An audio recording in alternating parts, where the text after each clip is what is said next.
Que font les hôtels de luxe de toute cette bouffe? Oui, là, je suis dans mon logement saisonnier, donc autant dire que c'est pas du luxe. Mais ça va, on est bien. Si tu me connais pas, je travaille en hôtellerie de luxe depuis plusieurs années et du coup, j'explique un peu comment ça se passe.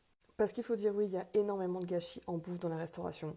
Entre les clients qui commandent sans rien manger sur le plateau et du coup, ça finit tout à la poubelle. À part les serveurs de certains endroits qui tapent dedans, mais niveau hygiène, tu sais pas ce qu'il a fait avec la bouffe, tu vois. Entre les dates de péremption qui sont 3 jours et ça s'écoule hyper vite au niveau du temps, timing des fois pour vendre.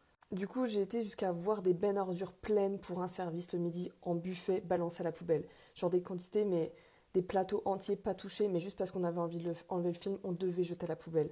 Pour expliquer rapidement, tout ce qu'on peut récupérer, c'est tout sauf la viande, le poisson et les œufs. Ça, on peut en balancer à la cantine quand c'est du buffet. Malheureusement, quand la chaîne proie a été brisée, on va dire, c'est resté trop longtemps dehors, il y a un risque d'intoxication alimentaire. Après, tout ce qui est légumes, salades et tout, s'il y a eu des sauces, des fois les sauces, au bout de quelques heures, ça cuit, enfin ça cuit les aliments en fait. Pardonner aux employés, le temps de pouvoir donner aux associations, en fait, il est déjà trop tard. Il y a des assos qui récupèrent. Il y a aussi des poubelles, je sais qu'à Paris, qui recyclaient que l'aliment pour faire du terreau. Heureusement, dans les saisons, il n'y a pas assez de place déjà pour entreposer les poubelles et ça met trop de temps à venir pour se débarrasser tout.